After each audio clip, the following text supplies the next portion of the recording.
C'est avec M. Thomas Campo, directeur des libertés publiques et des affaires juridiques au ministère de l'Intérieur, accompagné de Mme Pascale Léglise, directrice adjointe chef du service du Conseil juridique et du contentieux, que nous débutons les auditions de la journée. Ce matin, nous allons profiter de votre expertise pour tenter de mieux cerner les réponses légales adéquates face au groupuscule de l'ultra-droite. Il va s'agir en particulier de s'interroger sur l'arsenal législatif et réglementaire actuel, son actualité et sa pertinence. Je rappelle que le périmètre de cette commission d'enquête, conformément aux dispositions de la proposition de résolution du 8 novembre 2018, est exclusivement délimité de la manière suivante: faire un état des lieux sur l'ampleur du caractère délictuel et criminel des pratiques des groupuscules d'extrême droite, ainsi qu'émettre des propositions, notamment relatives à la création d'outils visant à lutter plus efficacement contre les menaces perpétrées à l'encontre de nos institutions et de leurs agents, ainsi qu'à l'égard des citoyennes et des citoyens.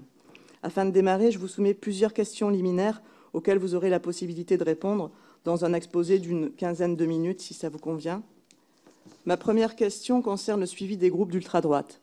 Votre direction effectue-t-elle un suivi des activités criminelles et délictuelles des groupuscules et de leurs membres? Le cas échéant, observez-vous une évolution de ces phénomènes au cours de ces dernières années? Et si oui, que constatez-vous?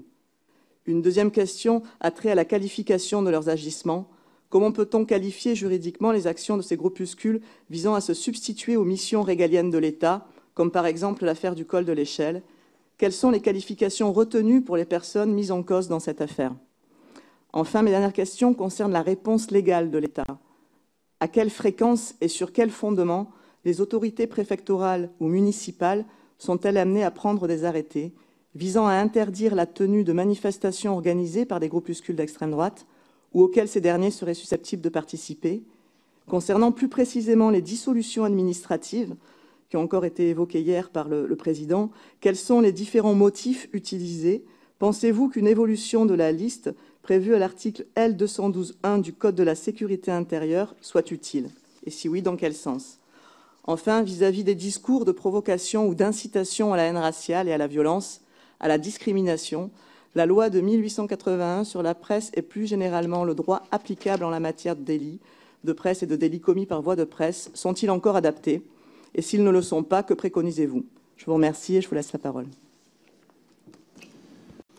J'en viens peut-être, si vous le permettez, Madame la Présidente, au régime des dissolutions administratives et donc aux différents motifs qui peuvent fonder la dissolution d'une association donc, qui possède la personnalité morale ou de groupements de faits. La différence étant bien évidemment que ces groupements de faits, eux, ne possèdent pas la personnalité morale, n'ont pas été déclarés en préfecture et n'ont pas fait l'objet de la mesure de publicité que la loi de 1901 sur la liberté d'association exige pour que naisse la personne morale associative. Ces groupements de faits se constatent par définition.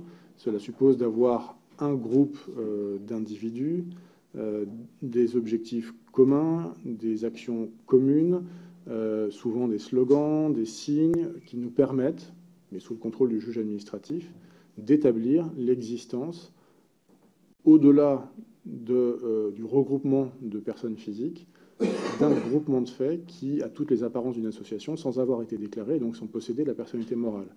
Mais dès 1936, puisque cet article L212-1 du Code de la sécurité intérieure est issu de la loi du 10 janvier 1936 relatif aux groupes de combat et aux milices privées, dès 1936, le législateur a souhaité ne pas être limité par le fait que des individus, justement, auraient évité de créer une association pour ne pas encourir la dissolution administrative.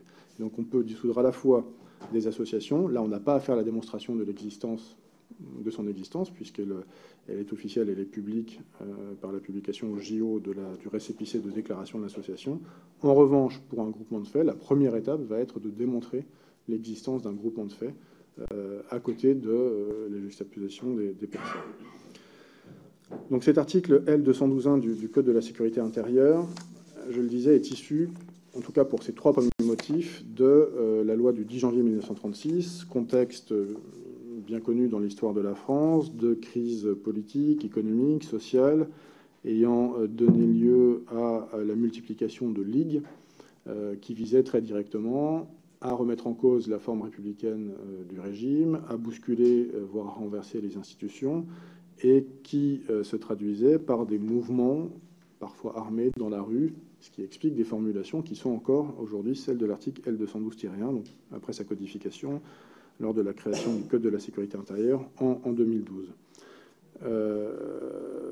Après l'affaire Stavisky, la journée du 6 février 1934, et justement la tentative de ligue factieuse de prendre le contrôle de cette institution, en tout cas d'investir le Palais Bourbon pour empêcher l'investiture du gouvernement Daladier, le législateur mettant quand même un peu de temps à légiférer parce que portant atteinte, il en avait évidemment conscience à l'époque, à cette liberté d'association qui avait été proclamée par la loi de 1901, a mis en place ce régime qui, pour ces trois premiers items aujourd'hui de l'article L212-1, correspondent à peu près exactement à la formulation de la loi du 10 janvier 1936.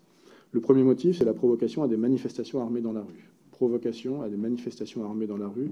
Je reviendrai sur cet élément parce que nous l'utilisons toujours, mais avec une difficulté qui tient à ces termes mêmes, qui sont quand même très imprégnés du contexte historique dans lequel ces dispositions ont été votées, sans avoir été modifiées du tout depuis. La deuxième catégorie, c'est les associations ou groupements de fait qui présentent par leur forme et leur organisation militaire le caractère de groupes de combat ou de milices privées. Ce sont également les termes de la loi du 10 janvier 1936 lors de la codification de cette disposition en 2012.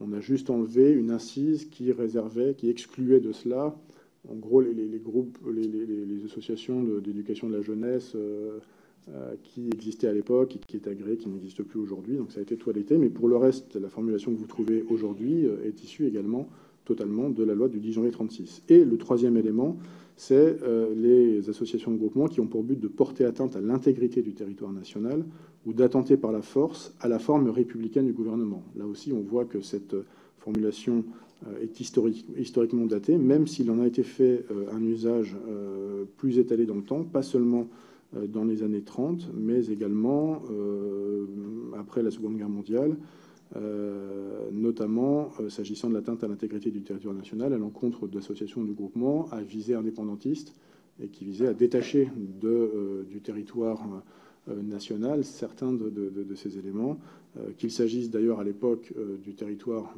métropolitain ou de territoire dit de l'Empire, dans une période évidemment marquée par la décolonisation. Et on voit bien que les décisions de dissolution prises dans ces années-là reflètent complètement les soubresauts de la décolonisation, en commençant par Madagascar, en finissant par l'Algérie. On retrouve tous les mouvements historiques de décolonisation qui ont fait l'objet de mesures de dissolution sur ce fondement-là. Voilà pour les trois premières catégories. La quatrième est beaucoup plus datée historiquement, puisqu'elle a été rajoutée en 1944 à la Libération par une ordonnance, et c'est les associations ou groupements dont l'activité tend à faire échec aux mesures concernant le rétablissement de la légalité républicaine. Donc là, ce qui était visé, c'est bien évidemment des groupements vichistes qui n'avaient pas tous été dissous ou qui s'étaient reconstitués après, visant à faire un chèque au rétablissement de la légalité républicaine. Et en 1951, le législateur a rajouté ceux qui ont pour but soit de rassembler des individus ayant fait l'objet de condamnation du chef de collaboration avec l'ennemi, donc ça pour le coup c'est totalement obsolète, soit d'exalter cette collaboration. Et là pour le coup l'exaltation de la collaboration avec l'ennemi peut conserver un caractère contemporain et peut continuer de servir de fondement, même si c'est rare, à des dissolutions, mais on s'en est servi dans les années récentes. Donc on voit bien les mouvements 36, 41, 51. J'avance un peu dans le temps. Nous arrivons en 72, la grande loi du 1er juillet 1972 relative à la lutte contre le racisme, qui rajoute un sixième item selon une formulation qui est la formulation qui permet, que l'on retrouve dans différents textes, qu'il s'agisse de la loi de 1881 sur la liberté de la presse, sur laquelle vous m'interrogez également et je reviendrai, qu'il s'agisse du code pénal à titre de circonstances aggravantes générales.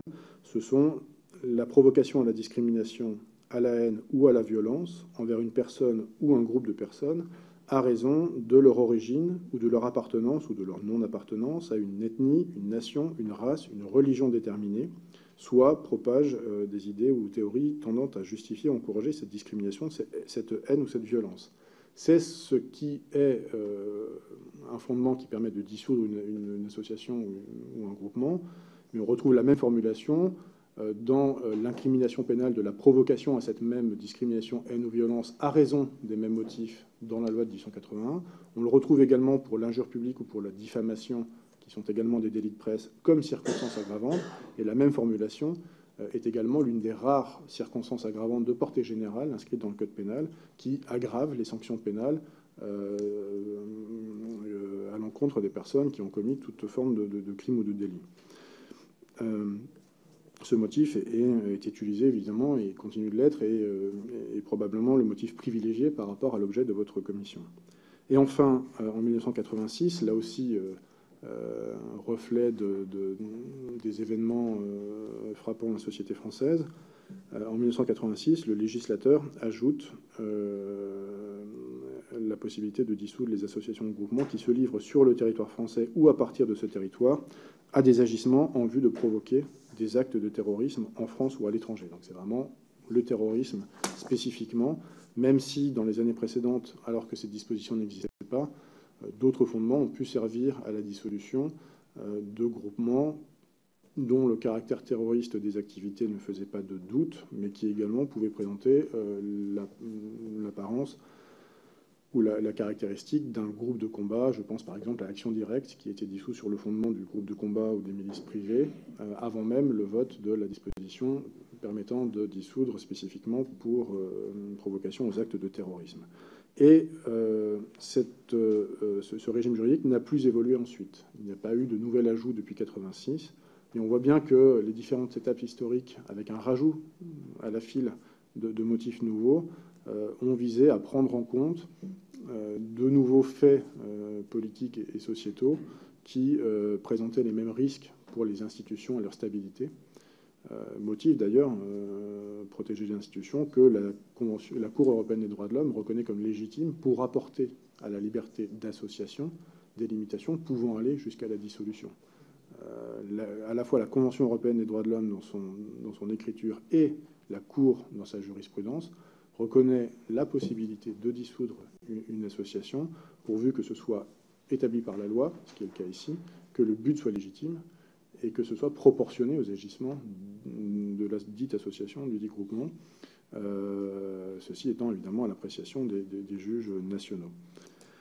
Maintenant, prenons cet objet du L212-1 du Code de la sécurité intérieure. On a bien vu que ces trois premiers items, qui sont ceux qui sont le plus susceptibles d'être mobilisés pour répondre à des faits de violence, particulièrement sur la voie publique, et d'appel à organiser des actions violentes menaçant à la fois la société et la stabilité des institutions, leur rédaction est quand même un peu ancienne, un peu je ne peux pas dire obsolète, puisqu'on l'a utilisé encore récemment et qu'on peut continuer d'utiliser et qu'on continuera d'utiliser, mais la formulation même utilisée par la loi est un peu datée. S'agissant particulièrement du premier item, provocation à des manifestations armées dans la rue, il faut bien que la jurisprudence soit assez, ou en tout cas ait été à certains moments assez bienveillante ou accommodante par rapport à l'acception même qu'il est possible de donner de ces termes, mais il faut démontrer la provocation, les manifestations armées et la rue, ce qui n'est pas complètement évident. Alors quand je dis que la jurisprudence a fait preuve parfois de bienveillance ou était relativement accommodante, c'est que chacun de ces termes a pu être apprécié dans les circonstances de l'espèce et s'appliquer à des situations qui, spontanément, pouvaient en tout cas susciter quelques interrogations. Les conditions juridiques sont réunies, mais on voit bien que la seule énonciation des motifs fait qu'on retrouve certains de ces motifs dans ces différents régimes juridiques et qu'on peut donc parfois les cumuler. Dissolution de l'association gestionnaire. Voilà, j'espère avoir répondu à vos interrogations sur ce régime juridique-là. Et voilà, je conclue sur ce point en vous disant qu'effectivement, il y a eu, tout au long de l'histoire et encore récemment en dernier lieu en 2013, la dissolution d'associations que l'on peut politiquement classer en tout cas à l'extrême droite, même si vous avez bien compris que ça n'est pas un motif juridique pour nous et que nous ne fondons pas évidemment là-dessus. Et là, je fais allusion à la dissolution des associations. Jeunesse communiste révolutionnaire, ça c'était plutôt après 68. Là, c'est Jeunesse nationaliste révolutionnaire, les JNR. Troisième voie, envie de rêver, là d'ailleurs cette dissolution a été annulée par le Conseil d'État, on pourra revenir éventuellement sur les raisons pour lesquelles c'était le cas, l'œuvre française et les jeunesses nationalistes. C'est des dissolutions qui datent du 12 et du 25 juillet 2013, qui font là aussi suite à des manifestations d'affrontements violents entre groupes extrêmes et marqués évidemment par la mort de Clément Méric. C'est dans ce contexte-là que ces dissolutions avaient été prononcées. Vous avez été assez complet et clair en plus, donc je vous remercie. Vous pointez deux choses qui, voilà, il y a des choses qui peuvent nous permettre après d'avoir nous des préconisations et d'avancer dans nos réflexions, notamment sur l'imputabilité qui doit être au collectif. Et c'est vrai que beaucoup de gens qui se font prendre dans des actions violentes et qui appartiennent à ces groupuscules, on leur dit tu agis, tu diras que tu agis en ton nom propre, voilà, qu'il n'y a que toi, voilà. Il y a ça et au niveau de l'usurpation de la fonction régalienne de l'État, parce que c'est des choses qui risquent d'être amenées à se reproduire, puisqu'ils ont en ligne de mire nos institutions, et pour eux, la faillite de l'État. Je pense évidemment dans les Alpes, mais on verra, parce que je crois qu'il y a une instruction en cours, donc on verra ce que ça donne. Et je sais que près du Havre aussi, des douaniers ont porté plainte parce que des gens avaient usurpé leur fonction en allant aussi chercher des migrants. Voilà, donc on suivra ça avec attention. Monsieur Joannico ? Oui, merci Madame la Présidente. Ce sera une question extrêmement brève, puisque l'exposé du directeur a été extrêmement complet. Je pense qu'il va nourrir d'ailleurs beaucoup d'autres réflexions de la commission d'enquête dans les prochaines semaines, puisque un certain nombre de questions, mais aussi de suggestions d'amélioration sur le plan de l'arsenal juridique ont été faites devant nous. Je voulais lui poser une question très simple par rapport à l'annonce du président de la République hier soir au dîner du CRIF concernant l'annonce de la dissolution de 3 groupuscules d'extrême droite, à savoir Bastion Social. C'est un groupuscule qu'on a eu l'occasion déjà d'évoquer ici à de nombreuses reprises, malheureusement, pour ses agissements dans un certain nombre de nos villes. Le groupuscule Blood and Honor Hexagone et le groupuscule Combat 18. Ma question est la suivante. Est-ce que les dossiers d'instruction, de dissolution de ces groupuscules-là étaient engagés depuis un certain temps et qu'ils étaient arrivés à maturité, qui fait que le président a pu annoncer, je dirais hier, une accélération de la décision administrative ou voilà. Comment vous avez travaillé sur ces sujets-là, sachant que pour Bastion Social, c'est une création en 2017, mais on sait que c'est la continuation quand même d'autres groupuscules qui avaient été dissous par ailleurs auparavant, comme le GUD, hein, qui est très connu. Mais pour les 2 autres groupuscules, Blood and Honor Hexagone, qui est un groupuscule néo-nazi, sa création date de 1987, donc ça remonte assez loin, et Combat 18 à 1991. Voilà, donc est-ce qu'ils étaient dans vos radars depuis longtemps et comment, du coup, ces procédures administratives de dissolution ont abouti à une annonce hier du président de la République? Et est-ce que vous avez d'autres cibles? Parce que nous, on a quelques noms à vous suggérer aussi pour la suite. Tout à fait, on peut vous donner une petite liste. Monsieur Wasserman? Merci beaucoup, Madame la Présidente. J'aurais 3 questions rapides. D'abord, merci beaucoup pour cet exposé très, très clair. Vous avez indiqué qu'il n'y avait pas de nouveau fondement depuis 1986. Il y a quand même un fait majeur depuis 1986, c'est les réseaux sociaux. Vous avez expliqué qu'on peut parler d'association de faits. Aujourd'hui, les réseaux sociaux peuvent constituer des associations de faits, tout aussi claires que des réunions clandestines ou des réunions physiques. Est-ce que ce phénomène est pleinement intégré ou pas? Est-ce que vous avez des exemples, par exemple, d'organisations de faits qui auraient été qualifiées comme telles, avec des appels à, je sais pas, on entend plein d'appels à l'insurrection, etc. On en voit tout le temps sur les réseaux sociaux. Est-ce que cette notion d'organisation de faits résiste, enfin s'adapte, enfin peut-être dans votre radar avec les réseaux sociaux ou pas? Donc si vous pouviez nous commenter ça. Deuxième point sur le bastion social, moi je suis très, très content. J'ai cru comprendre d'ailleurs que le président de la République n'a pas annoncé en tant que tel la dissolution, mais a demandé au ministre de l'Intérieur d'initier cette démarche. Je crois qu'il y a un point juridique sur ça, mais si vous pouvez nous préciser le processus. Et je partage tout à fait ce que tu exprimais tout à l'heure sur les durées. Moi, j'ai été confronté, comme beaucoup d'autres, sur le sujet du bâtiment social, et le préfet était un peu démuni face à pas retrouver l'insalubrité du local. C'était un peu compliqué pour lui de trouver des éléments pour aller plus loin. Donc, si vous pouvez nous préciser ça. Et puis peut-être tout dernier point, je ne suis pas très au clair, peut-être vous pouvez m'éclairer. Une fois qu'on a dissous quelque chose, les gens ne deviennent pas des 12 agneaux, et j'imagine qu'ils continuent sous une autre forme leurs activités. Est-ce qu'il y a beaucoup de cas de reconstitution de ligue dissoute, si on peut dire? Et est-ce que dans ce cas-là, l'arsenal juridique tape fort? Parce qu'évidemment, repeindre les mêmes avec une autre couleur pour faire la même chose, c'est à mon sens beaucoup plus grave encore que la première décision de dissolution. Est-ce que dans les faits, ces situations de droit ont été sanctionnées pour ces reconstitutions pour contourner la loi? Merci beaucoup.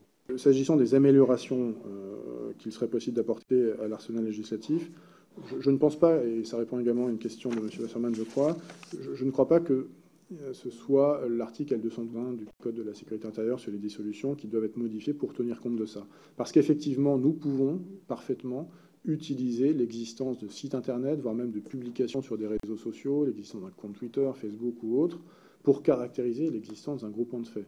Ça n'a pas encore été fait ou encore même jugé, mais comme tout élément peut être pris en compte pour caractériser l'existence d'un groupement de faits, il y a quelques décennies, au début de la mise en œuvre de ces dispositions, ça pouvait être peut-être par des publications, par voie de presse, des tracts. Il y a des jurisprudences sur la diffusion de tracts, par exemple. Aujourd'hui, bien évidemment, la révolution technologique fait qu'on peut bien sûr se fonder également sur ces éléments-là. D'ailleurs, la loi de 1881, elle le prend en compte explicitement, mais nous, comme ça n'intervient que pour établir l'existence d'un groupement de faits, je ne crois pas qu'il soit nécessaire de le prévoir explicitement par la loi. Et après, s'agissant de toutes les améliorations pour contrecarrer les difficultés liées à ce qu'est Internet, à son caractère extrêmement décentralisé, sans organisation centrale, qui fait que c'est difficile à saisir juridiquement et pratiquement. Oui, je pense que toutes les initiatives seront bonnes. Alors, ce n'est pas directement de notre compétence, mais il y a certainement des améliorations à apporter. Mais ça n'est pas évident, parce qu'on est toujours dans le domaine de la liberté d'expression. La liberté d'expression sur Internet est également une composante de cette liberté d'expression, et que toute restriction doit être soigneusement pesée pour ne pas encourir un risque d'inconstitutionnalité ou d'inconventionnalité. Sur le temps moyen d'une procédure de dissolution, par rapport à des agissements connus du grand public, rapportés par la presse, effectivement, ce temps peut paraître très long. Mais vous avez bien compris qu'il nous faut, alors parfois à la fois caractériser l'existence d'un groupement de faits et être capable d'apporter les qualifications correspondant à l'un ou plusieurs des motifs du L212-1. Ce qui peut prendre un peu de temps, ce qui repose d'abord sur un travail de renseignement, qui souvent est un travail de longue haleine. Les services de renseignement rassemblent des éléments, nous les soumettent, parfois nous leur disons c'est pas suffisant, on ne pense pas pouvoir qualifier, creuser, chercher d'autres éléments, éventuellement on leur indique quelques pistes, quelques directions dans lesquelles chercher. Tout cela prend du temps, et ensuite, entre le moment où on peut être saisi de notes de renseignement et puis la décision finale, il y a toutes les étapes hiérarchiques que j'évoquais qui sont parfaitement légitimes. Il y a surtout aussi une procédure contradictoire avec alors, le président, le responsable de l'association, quand il y a une personne morale, c'est plus simple, ou ce qui est le responsable de fait d'un groupement de faits. Cette procédure contradictoire, elle est obligatoire sur le fondement des dispositions générales du Code des relations entre le public et l'administration. Antérieurement, c'était le décret du 28 novembre 1983. Et d'ailleurs, comme je le rappelais tout à l'heure, ça a été l'un des motifs des rares annulations de décisions de dissolution que de n'avoir pas fait cette procédure contradictoire. C'est ce qui fait aussi, et j'espère que vous le comprendrez, que je ne peux pas beaucoup m'étendre sur les déclarations faites hier par le président de la République, puisque la procédure contradictoire à l'encontre de ces trois, et même plus, s'agissant du bâtiment social, puisqu'il y a plusieurs personnes morales, n'ont pas encore été engagées. Mais évidemment, nous y avons travaillé, nous y travaillons. C'est la raison pour laquelle le président de la République les a évoquées. Mais la décision n'est pas prise, elle ne le sera qu'après que la procédure contradictoire aura eu lieu et que donc les responsables, soit d'associations de personnes morales, soit de groupements de faits, auront été mis à même, qu'elles le fassent ou pas, de présenter leurs observations, écrites ou orales. Ce sont les termes du CRPA. Vous m'interrogez sur les cas de reconstitution de lits dissoutes. C'est une terminologie familière, mais effectivement, on a bien une incrimination spécifique au 435.1, je crois, qui pénalise théoriquement assez lourdement le fait de reconstituer une association ou un groupement dissous sur le fondement du L212-1. À ma connaissance, mais il s'agit de procédures judiciaires, puisqu'on est en pénal, il y a assez peu de procédures pour reconstitution de lits dissoutes. Ça demande un travail de suivi très attentif, alors qui peut être initié en renseignement administratif, mais qui, pour déboucher sur une procédure judiciaire, doit nécessairement à un moment faire l'objet d'une enquête judiciaire, qu'elle se déroule en préliminaire ou qu'elle fasse l'objet d'une information judiciaire. La dernière, à ma connaissance, fait suite justement aux dissolutions de 2013 que nous évoquions tout à l'heure, concernant 2 individus pour lesquels une information a été ouverte, un jugement a été rendu. Il ne m'appartient pas de porter, moi, un jugement sur les peines prononcées, mais elles sont, je crois, de 80 et de 50 jours amende, quand la peine encourue est de plusieurs années d'emprisonnement et de plus, je crois, 45 000 € d'amende, voire plus. Mais c'est à l'appréciation du juge judiciaire, bien évidemment. Mais pour pouvoir initier de telles procédures judiciaires, je pense qu'il y a un travail d'enquête un peu lourd à conduire et un suivi, en tout cas, méticuleux à faire des individus eux-mêmes, sachant qu'on voit bien je ne sais pas s'il est très facile de le faire, mais on peut imaginer des façons de maquiller cette reconstitution. Les groupements, les associations qui sont dissoutes, leurs responsables sont aussi capables que vous et moi de lire la loi et d'essayer d'échapper à la sanction. Il y avait une question sur la fermeture des écoles hors contrat. Non, c'est effectivement un régime juridique totalement distinct. Maintenant, si il s'agissait d'une association dont les agissements pouvaient par ailleurs être qualifiés sur l'un des fondements du L212-1, je ne vois pas a priori de motif qui empêcherait de mobiliser cette procédure. Mais s'agissant de la fermeture même de l'école, là, c'est une procédure qui est prévue par le Code de l'éducation et qui relève des services du ministre de l'Éducation nationale, mais ça n'interdirait pas par ailleurs de dissoudre l'association gestionnaire si elle existe. Alors, Monsieur Wasserman. Oui, merci beaucoup. Simplement pour rebondir et pour bien comprendre. Il y a dans 2 points que j'ai soulevés, un droit qui semble correct, mais qui n'est pas utilisé. Et pour moi, on est au cœur d'un sujet qui pose problématique dans notre législateur, peut-être de contrôle du gouvernement aussi. Si le texte, par exemple, sur Internet, j'étais au cimetière de Quatsenheim hier, France 3 a arrêté son Facebook Live tellement il y avait d'insultes, de Heil Hitler, d'insultes racistes, de sales juifs sur sa page en direct. Quand vous allez voir les commentaires, vous trouvez des pages Facebook qui s'auto-alimentent avec des gens qui s'auto-alimentent sur des propos qui relèvent complètement de la loi. Est-ce que ça, c'est pas une organisation de fait dès lors que pendant des mois, ces gens créent un groupement? Et vous voyez, ma question, elle est je comprends bien que le point peut être invoqué pour incriminer un groupement de fait, mais est-ce qu'il n'y a pas aussi, si la loi n'est pas utilisée, quand elle n'est pas utilisée, est-ce qu'elle n'est pas assez opérationnelle ou est-ce que simplement, vous voyez, on ne s'appuie pas sur le sujet? Pareil pour les ligues dissoutes. Encore une fois, c'est le terme trivial, mais vous me dites tout l'arsenal existe, mais dans les faits, il est peu invoqué. Donc voilà, c'est un peu cette situation qui, pour moi, est complexe dans tous ces sujets qu'on manipule. C'est le droit peut être, j'ai envie de dire, bien construit, mais s'il n'est pas utilisé, c'est pas forcément qu'un problème de mise en œuvre, c'est peut-être aussi un problème d'opérationnalité de ce droit. Donc je ne sais pas, je pose la question très ouvertement. Oui, les auteurs de profanation de cimetières à caractère raciste encourent aujourd'hui des peines inférieures, moins graves qu'auparavant.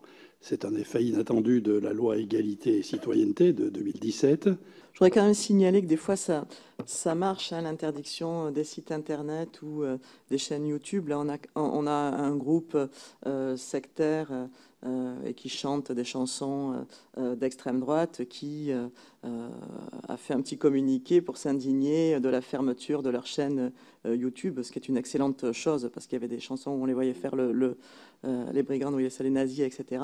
Voilà, donc c'est compliqué. Alors bien évidemment, il y a d'autres biais, il y a d'autres sites ou des plateformes où les gens peuvent continuer quand même à aller voir leur propagande, mais je pense qu'il faut continuer dans ce sens-là et améliorer ce qui peut l'être, en nous servant notamment des récents rapports qui ont été produits, qui peuvent être intéressants. Peut-être juste un mot, Madame la Présidente, si vous le permettez. Je n'ai pas du tout évoqué, parce que ce n'est pas mon domaine de compétence naturelle, les dispositifs judiciaires. Je pense que c'est à ça que vous faites allusion.